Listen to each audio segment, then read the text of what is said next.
Indian express के इस विश्लेषण पर नजर डालते हैं। भारत के इस आर्थिक विरोधाभास का आखिर मतलब क्या है?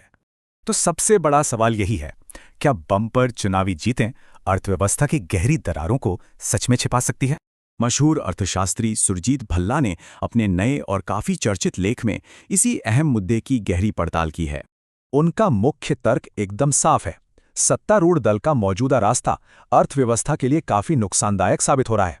राजनीतिक जीते तो चरम पर हैं, लेकिन इसके बिल्कुल उलट हमारा आर्थिक प्रबंधन सबसे निचले स्तर पर आ गिरा है। अब समझते हैं कि इस पूरे आर्थिक संकट के पीछे मुख्य रूप से इन चार किरदारों का हाथ कैसे है।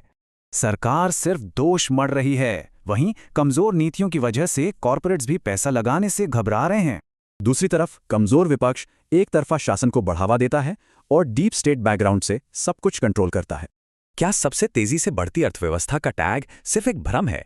चलिए इस दावे की असली सच्चाई पर रखते हैं। अगर 2014 से अब तक के ग्लोबल आंकड़े देखें तो सबसे तेज वाला ये तमगा बिल्कुल फीका पड़ने लगता है। ये आंकड़ा काफी दिलचस्प है। अमेरिकी डॉलर के पैमाने पर भारत की विकास दर असल में 16वें नंबर पर है। और यहीं से एक बहुत बड़ा विरोधाभास सामने आता है। आखिर हमारी राष्ट्रीय मुद्रा का प्रदर्शन इतना खराब क्यों है? स्थिर महंगाई में मुद्रा मजबूत होनी चाहिए, लेकिन इसके उलट असलियत में रुपया लगातार नीचे ही गिरता जा रहा है। आंकड़े काफी चौंकाने वाले हैं। सिर्फ पिछले एक साल में रुपया डॉलर के मुकाबले 12% तक गिर चुका है। साफ है कि सरकार ठोस नीतिगत सर्जरी करने के बजाय बस राष्ट्रवाद का बैंडेड लगाकर अपना काम चला रही है। नीतियों पर भरोसे की कमी के कारण विदेशी निवेशकों को इस वक्त शायद यही बेहद कठोर संदेश मिल रहा है। ये लेख एक खतरनाक ओवर कॉन्फिडेंस दिखाता है कि वैश्विक निवेशकों को हमारे घरेलू भारतीय बाजार की बहुत ज्यादा जरूरत है। लेकिन हकीकत कुछ और है। आंकड़े बताते हैं कि 2025 में हमारी जीडीपी अकेले कैलिफोर्निया राज्य से भी छोटी रही। 2015 की इस नीतिगत बाधा पर गौर करते हैं, जो असल में विदेशी निवेशकों को हमसे दूर भगा रही है।